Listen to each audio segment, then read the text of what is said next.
Hi viewers, welcome to our channel. ప్రస్తుతం మనతో పాటు సీనియర్ పొలిటీషియన్ మాజీ హోంమంత్రి మైసూర్ రెడ్డి గారు ఉన్నారు. వారితో ఒకసారి మాట్లాడదాం. సార్ నమస్కారం సార్. నమస్కారం. సార్ ఇటు కేటీఆర్ గారి గురించి మాట్లాడుకోవాల్సి వస్తే ఆయన ఫార్ములా ఈ రేసింగ్ కంపెనీకి సంబంధించి స్కామ్ జరిగింది. అతను అరెస్ట్‌కి పర్మిషన్ ఇవ్వండి అని చెప్పేసి అప్పుడు గవర్నర్ దగ్గర ఒక లేఖ రిలీజ్ చేశారు. సో ఆయన ఇప్పుడు పర్మిషన్ ఇచ్చేసారు. ఆయన విచారించడానికి కేటీఆర్ గారిని విచారించడానికి పర్మిషన్ ఇచ్చేసారు. ఇక మేము కేబినెట్‌లో చర్చించుకుంటున్నాం. అరెస్ట్ చేయాలా వద్దా అని చెప్పేసి పొంగులేటి గారు అనౌన్స్ చేశారు. మరి రేపో మాపో అరెస్ట్ చేసే అవకాశం ఉందని కూడా అంటున్నారు. మరి కేటీఆర్ గారి అరెస్ట్, గవర్నర్ గారి పర్మిషన్ మీరేం చెప్తారు సార్ దీని గురించి? అట్లా కాదు. ఇది ఆహ్, 50,00,00,000 55,00,00,000 ఆహ్, ఈ ఫార్ములా ఈ రేస్ కంపెనీకి పే చేసినారండి. ఓకే. మొదటి దశ జరిగింది. హ్మ్. మొదటి దశ జరిగిన తర్వాత వాళ్ళకంత లాభాలు రాలేదు, నష్టాలు వచ్చినాయి హ్మ్. కంపెనీకి. ఓకే. రే రే రేసింగ్ నిర్వాహకులు. హ్మ్. అందుకని ఒక కంపెనీ బయటికెళ్ళిపోయినారు. హ్మ్. మళ్ళా జరిపేటందుకు 55,00,00,000 అడ్వాన్స్ ఇచ్చినారు. ఓకే. అడ్వాన్స్ ఇచ్చేటప్పుడు క్యాబినెట్ ఆమోదం గానీ, ప్రభుత్వ ఆమోదం గానీ లేదు. తర్వాత ఇది రిజర్వ్ బ్యాంక్ ఆఫ్ ఎందుకంటే డాలర్‌లో పే చేసినారు విదేశ మారక ధోరణిలో. హ్మ్. డాలర్‌లో పే చేసినారు కాబట్టి reserve bank of India permission గూడా తీసుకోలే. ఓకే. ఇవి తీసుకోకుండా వాళ్ళకిచ్చినారు. ఇచ్చిన తర్వాత అడ్వాన్స్ ఇచ్చిన తర్వాత వాళ్ళిక్కడ రేసే నిర్వహించలే. ఇప్పుడు ఆ 55,00,00,000 వాళ్ళకి వెళ్ళిపోయింది గానీ వెనక్కు రాలేదు. హ్మ్. వాళ్ళ దగ్గరే ఉండిపోయింది. వాళ్ళు ఏం చెప్పినారో అయితే ఇంతవరకు ఎవరికీ తెలీదు. ఓకే. అది దానికోసమని అతని మీద ఆహ్, ఏసీబీ యాంటీ కరప్షన్ బ్యూరో వాళ్ళు ఇన్వెస్టిగేషన్ చేసేదానికి పర్మిషన్ అడిగినారు గవర్నర్‌ను. హ్మ్. ఈయన అప్పుడు మరి ఇప్పుడైతే ఈయన శాసనసభ్యుడే. పర్మిషన్ తీసుకోవాల్సిన అవసరం లేదు. ఓకే. అప్పుడు ఆ నిర్ణయం తీసుకున్నప్పుడైతే మంత్రిగా ఉన్నాడు.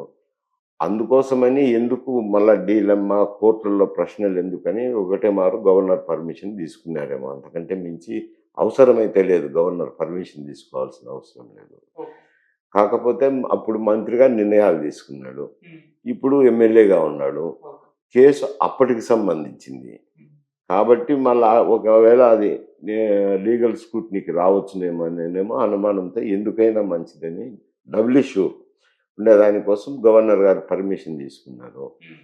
తీసుకొని ఇప్పుడు ఏసీబీకి వేసేదానికి క్యాబినెట్‌లో నిన్న చర్చించి నిర్ణయం తీసుకున్నారు. ఓకే. ఏసీబీకి వేసిన తర్వాత ఏసీబీ వాళ్ళు ఇన్వెస్టిగేషన్ చేస్తారు ఈ కేసు. ఓకే.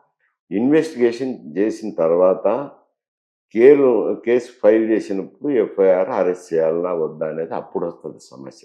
రేపు ఏమి రాదు.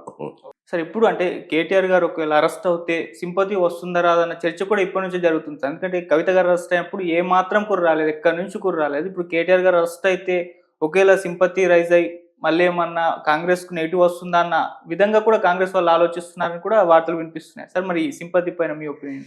సింపతి అంటే ఇవి కరప్షన్ కేసెస్. ఓకే.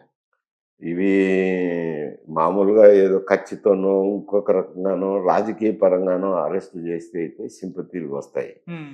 ఈయన కరప్షన్ కిందికొస్తుంది. ఓకే. 55,00,00,000 వాళ్ళకిచ్చినాక 55,00,00,000 ఫార్ములా రేస్ జరగనప్పుడు వెనక్కి రావాలి గదా! హ్మ్. రాలేదు గదా! ఎక్కడికి పోయినట్టు? అదే ఇన్వెస్టిగేషన్ జరుగుతుంది. హ్మ్. ఇన్వెస్టిగేషన్‌లో ఇతని హస్తం గూడా ఉంది అని ఒకవేళ విధానపరమైన నిర్ణయం తీసుకొని వాళ్ళకిచ్చినారు అనేది ఉంటే సరే. లేదు వాళ్ళకిచ్చిన దాంట్లో డబ్బు ఈయనకు ముట్టిందంటే హ్మ్.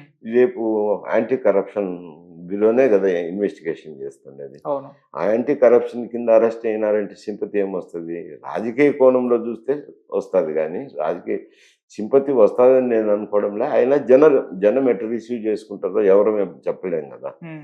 ఆ జనం రిసీవ్ చేసే దాన్ని బట్టి సింపతి వస్తుందా? రాదా? అని చెప్పొచ్చు. ఓకే. సార్ మొదటి నుంచి అంటే కాంగ్రెస్ అధికారంలోకి వచ్చినప్పటి నుంచి కూడా చాలా స్కామ్‌లు బయట పెట్టింది. అంటే ఫోన్ ట్యాపింగ్ వ్యవహారం గాని, లేకుంటే సెక్రటేరియట్‌కి ఎక్కువ ఖర్చు పెట్టేశారని చెప్పేసి, ప్రాజెక్ట్ విషయంలో ఇవన్నీ కూడా ఆరోపణలు చేసింది కానీ, ఎవరి మీద ఏ చర్యలైతే ఇప్పటి వరకు తీసుకోలేదు. ఇప్పుడు ఇది కూడా అంతే అవుతుంది. జస్ట్ ఏదో హడావిడి చేస్తారు. తర్వాత మాయమైపోతుంది. కేటీఆర్ గారు అరెస్ట్ అయితే ఉండదని కూడా అటువంటి అనుమానాలైతే ఆ వ్యక్తమవుతున్నాయి సార్. ఆ కేసుల్లో గూడా ఇన్వెస్టిగేషన్‌లు జరగలేదు గదా! అవును. ఆరోపణలయితే ఉన్నాయి. అవును. వాటి మీద ఇప్పుడు ఇంకొకటుంది. థర్మల్ విద్యుత్ కేంద్రంలో హ్మ్. అయితేనేమి విద్యుత్ కొనుగోళ్ళు ఓకే. చేసినప్పుడు విద్యుత్ కొనుగోళ్ల వల్ల ప్రజలు మూల్యం చెల్లించుకోవాల్సింది వస్తుంది, దాదాపు 5,000 కోట్లు 6,000 కోట్లు భవిష్యత్ తరాల వారు ఉమ్, అని దాని మీద కూడా ఇన్వెస్టిగేషన్ ఆర్డర్ చేయాలనుకున్నారు. ఓకే. అది చేసినప్పుడు అది కేసీఆర్ గారికి వస్తుంది, ఉమ్, ఇది కేటీఆర్ గారికి సంబంధించిన వ్యవహారం. ఓకే. ఇప్పుడు మొదలవుతున్నాయి ఇవి. ఇన్వెస్టిగేషన్ అయిన తర్వాత అరెస్టులు ఉంటాయా ఉండవా అనేది తర్వాత తెలుస్తుంది. ఉమ్, ఈ కేసులన్నీ వచ్చినాయి కానీ, ఆరోపణలు వచ్చినాయి కానీ దాని మీద ఇన్వెస్టిగేషన్లు జరగలే. ఇప్పుడు ఓకే. ఇప్పుడు మొదలవుతున్నాయి. ఓకే.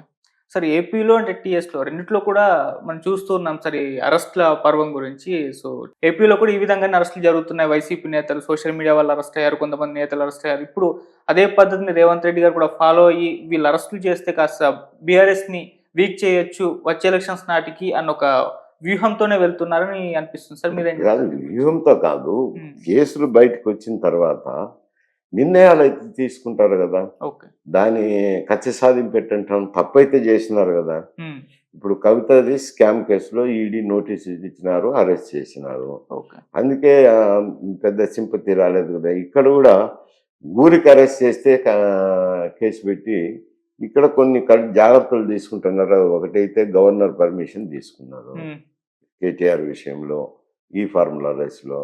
రేపు సెక్రటరీకి అయితే దానికి అవసరం లేదనుకుంటా, మరి దాంట్లో కూడా తీసుకుంటారో లేదో తెలియదు. అది ఓకే.